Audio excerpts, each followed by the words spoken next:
going on an adventure. So there's only one way to figure it all out. Unzip the archaeology. Make it naked.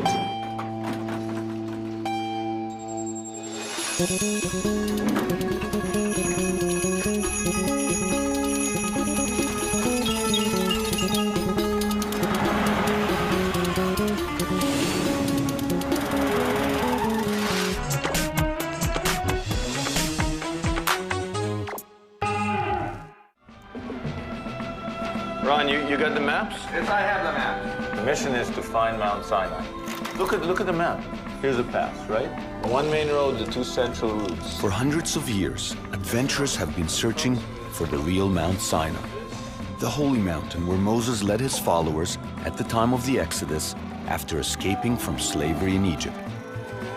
It was on Mount Sinai that, according to the Bible, Moses received the Ten Commandments from God, the sacred laws the Israelites would take with them to the Promised Land. The Bible says that for 1 year, hundreds of thousands of Israelites and other followers of Moses camped at the base of the holy mountain.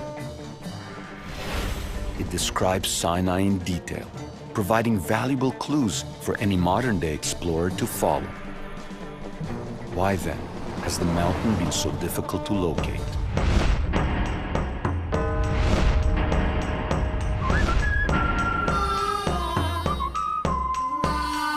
Well, quite simply, people haven't put all the available clues together.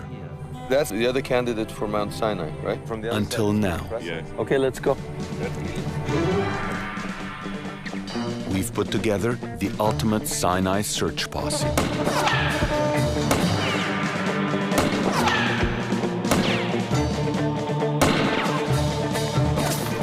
Taking a systematic and logical approach to the biblical text, we can finally begin the ultimate quest for the real Mount Sinai.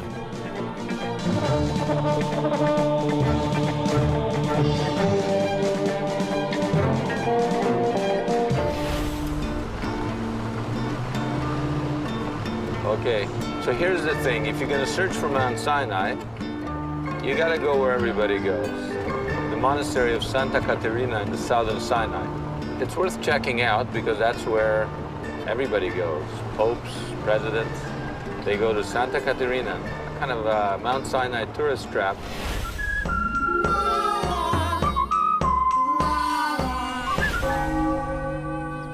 Santa Catarina is a 3rd century Christian monastery built under the shadow of what many people believe to be Mount Sinai.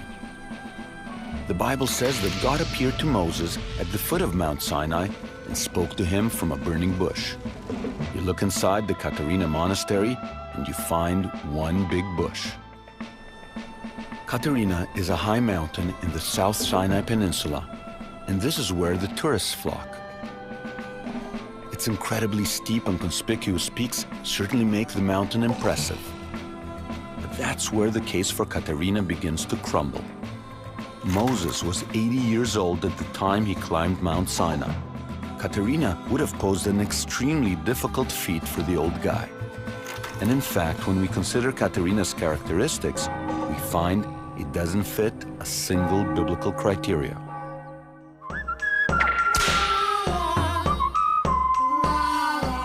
The best clues in our search for Mount Sinai can be found in the good book itself.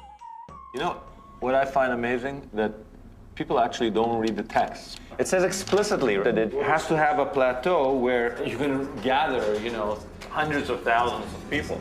You can have a rock concert there, right? What else? Well, there should be a water source. Water source. I'm glad you mentioned that. What else? It has to be accessible. How do you spell accessible? ACC. Yeah, ESS. Santa Catarina just isn't checking out with our criteria. It's nowhere near the land of Israel, where the Israelites were headed, and there's not a single plateau that could have accommodated hundreds of thousands of Israelites. And since it's surrounded by granite, there's hardly any shrubbery to sustain flocks or water to sustain people. And there's one more important characteristic Catarina lacks. Mount Sinai has to be on the actual route of the Exodus, the route that the Israelites took out of Egypt, across the Sinai, and into the Promised Land, modern Israel. As they followed Moses into the desert, there were only 4 main routes the Israelites could have taken: the northern, the southern, and 2 central routes. Santa Catarina is way down in the southern Sinai on the southern route, but it's a long, roundabout route to Israel. If you were Moses, you're leading, according to the Bible, 600,000 fighting men, meaning if you throw in women and children, Easier There's routes. lots. 3 million people, whatever it is, even if it's 100,000 people, It's still not. you're up here, you're gonna go all the way down here, trek into the mountain. We're across through this and Moses would have to be an expert mountain climber. Yeah. There'd be no... Our posse does not believe that Sinai will be found on the longest and most difficult route to the Promised Land. there's a big war raging in the area. I asked David Feynman to join the posse. He's an expert tracker when it comes to the route of the Exodus. The route itself, the Israelites left Egypt, they crossed the Red Sea, and they started initially to march northwards along the most direct route. But God tells Moses to turn them around because they will see war and get scared and run back to Egypt. So they turn southwards and they Professor Feynman explained to me that because of war, the northern route was abandoned, and the extremely difficult terrain and length of the southern route made it impossible to travel in a short amount of time. That left only the 2 central routes, which combined to form a single road leading to the Promised Land. And this road is an ancient road. There are water systems all along it. That was the road which Moses would have taken leading the Israelites out to the revelation on Mount Sinai. So where is the mountain of God? Well, Professor Feynman believes he knows, and he says the coordinates have been available to us for well over 2,000 years.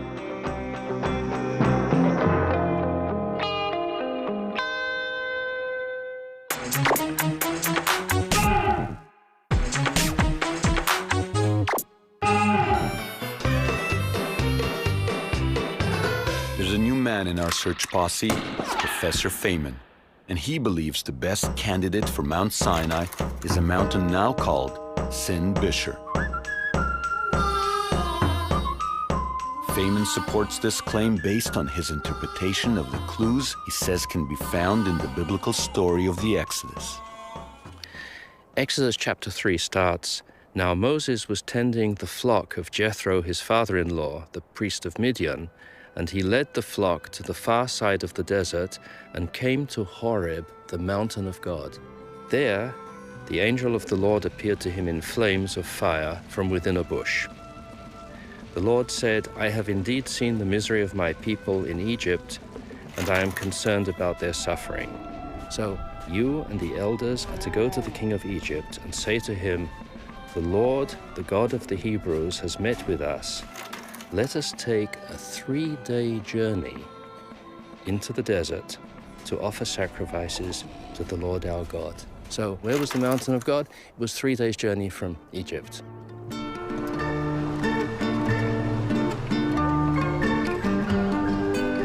So in the Bible, Moses says to Pharaoh when they're negotiating, Moses says, let my people go. He says, let my people go a 3 days journey into the desert. We'll worship our God on a mountain there, and then we'll come back. So people have chosen Mount Bisher because it just happens to be on the highway pretty close to modern-day Cairo. So Bisher is 3 days' journey from Egypt, and it's on the ancient route of the Exodus. But many scholars say that Moses was not referring to Mount Sinai when dealing with Pharaoh, and he simply used the 3 days' journey as a negotiating tactic, meaning that after Moses led his people out of Egypt, he would have never set up permanent camp so close to his enslavers. The Israelites would have then been sitting ducks for the Egyptians.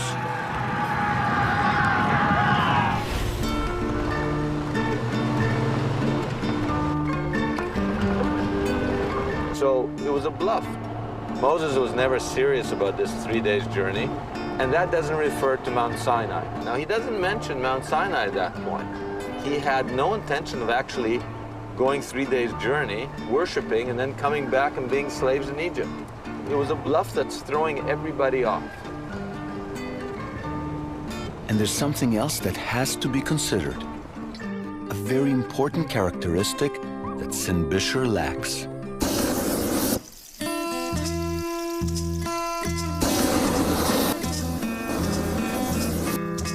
The Bible says that Mount Sinai was a holy mountain, and even before God gave Moses the Ten Commandments, it was considered a place of worship. Now, this is an important archaeological tip because all holy mountains in the desert are surrounded by sites displaying symbols of worship. These sites often contain ancient rock arrangements and petroglyphs. And since we know from the Bible that Mount Sinai was a holy mountain, that means we can narrow the search down. We can look at those mountains that have places where people worship, that we can see, that have been excavated, and that we can tell that people worshipped here for thousands of years. Bisher has no archaeological evidence that it was ever a place of worship. So I've crossed off Bisher from the list.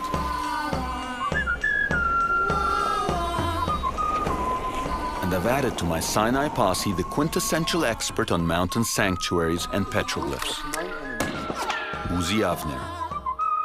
Uzi has studied in detail over 150 sites across the Sinai. Now, what's amazing to me is you're telling me this stuff, these stones have stood here for 8,000 years? Closest to 8,000 years. Uzi taught me how to recognize different types of sites, and he gave me some clues on where we might search for Mount Sinai.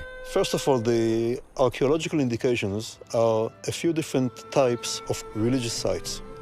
There are many sites with standing stones or pillars, what you read usually in translations of the Bible. The biblical word, which is also commonly used in English literature, is matzevot. So you find many matzevot sites around these mountains. It means something about the attitude of the ancients to these mountains. Uzi has studied over 20 candidates for Mount Sinai. But one of the more interesting mountains that he described to us is called Mount Kharkom.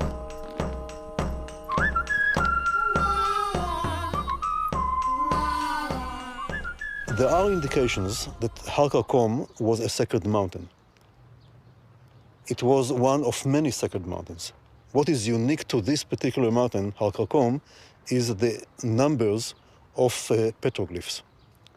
And petroglyphs naturally contains, let's say, religious messages and symbolism.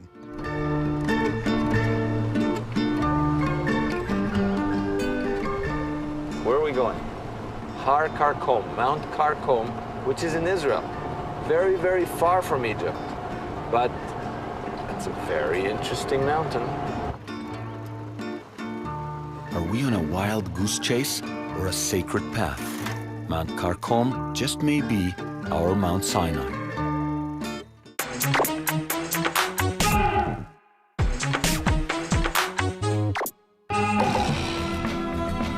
Our search continues.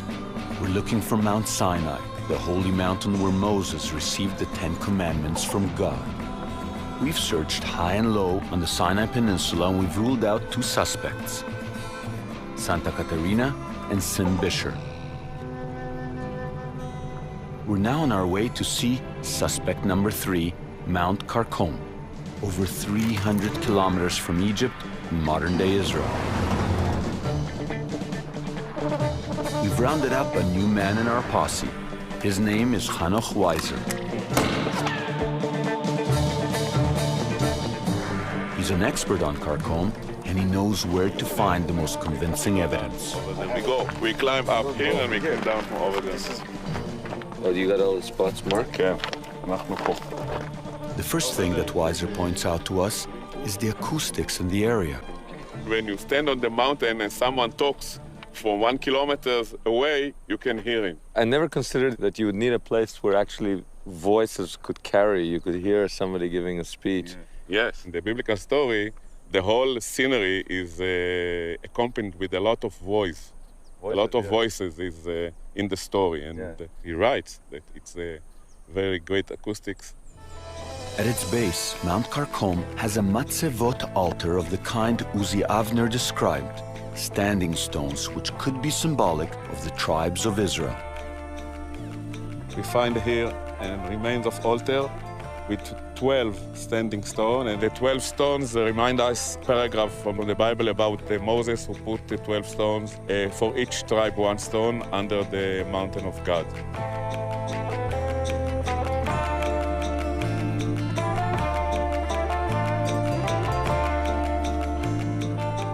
The mountain is surrounded by a very big open space, which can accommodate a lot of people.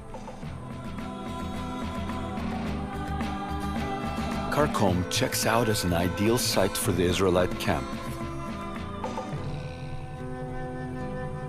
And after hours of climbing, we come to a valley of petroglyphs, or rock drawings.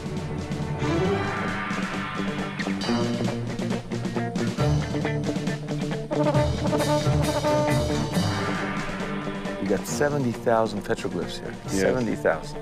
So you have to say, wait a minute, okay, this one mountain is saying, hello, I'm special, I'm different. Yes. Okay. Yes. 70,000 petroglyphs. And it's not on any other mountain in the area, right?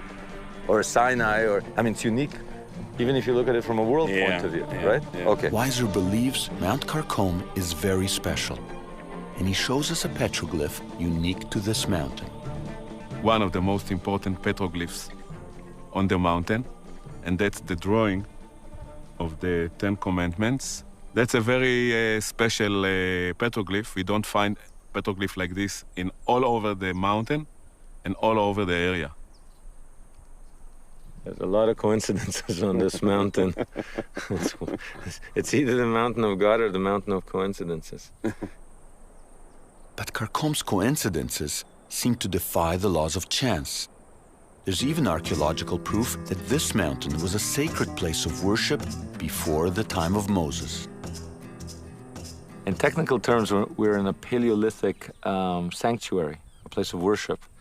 In lay terms, what it means is that this place is 30,000 years old.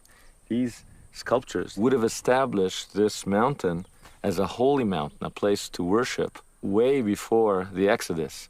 But that's exactly what the Bible says. It says that Moses, before the Exodus, went to the mountain of God, a place which was already known as the mountain of God.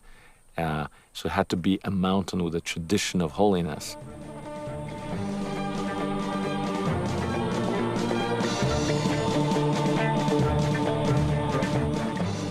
Mount Kharkom certainly checks out with our Sinai criteria. And it's all adding up to make it a prime candidate for the Holy Mountain. That is, until our posse discovers a glaring disconnect in the biblical clues, disqualifying Mount Kharkom as a potential Mount Sinai without any doubt. Burn that into your head.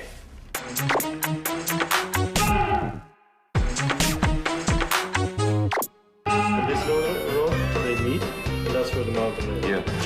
14. Basically has to meet all the criteria, and it's the wrong mountain. Simple as that. The Sinai posse has ruled out the third mountain from our list of suspects, Mount Kharkom. Our reckoning is based on what can be called the biblical itinerary for the Exodus.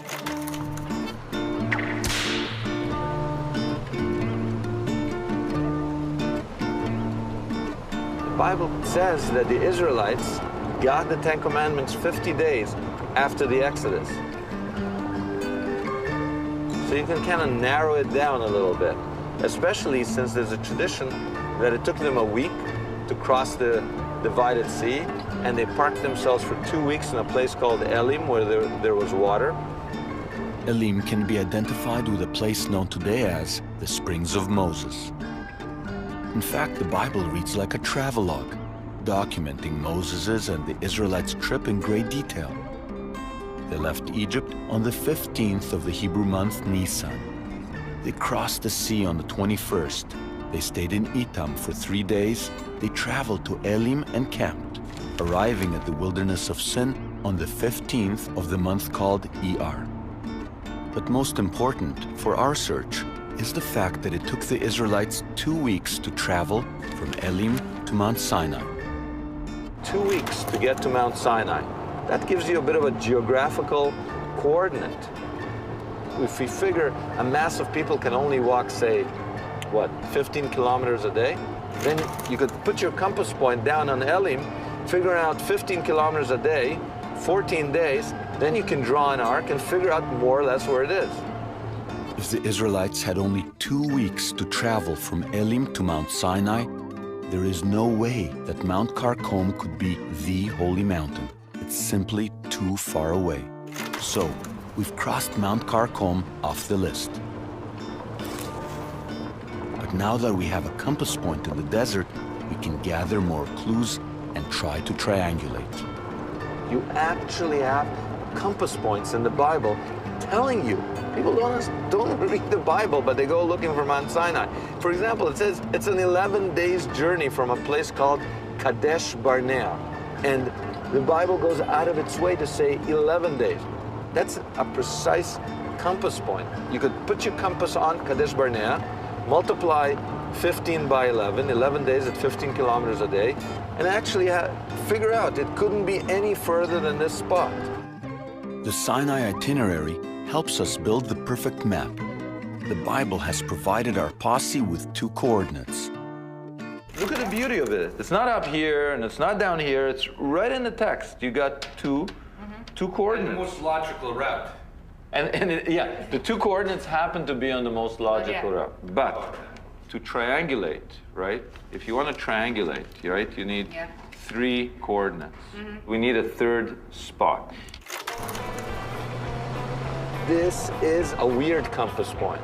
A little clue that the Bible gives you that nobody is actually focused on. It's my own contribution to the search for Mount Sinai, and that is Mount Sinai has to be within goat grazing distance from Midianite territory. And what does a goat have to do with anything?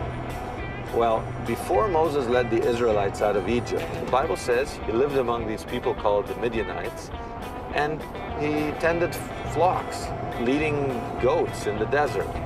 Now, there's a little goat over here. Some Midianites. That's the clue, where Mount Sinai is. See the goat? See the goat? That's the clue to where Mount Sinai is, because Moses was leading the goat. Yes, it's the goat that is key to the Mount Sinai mystery. It's these goats that will provide our posse with the 3rd coordinate needed to find the holy mountain. But it's these goats that are going to take our posse some time to round up. So to find Mount Sinai, you're going to have to wait until next time on the Naked Archaeologist.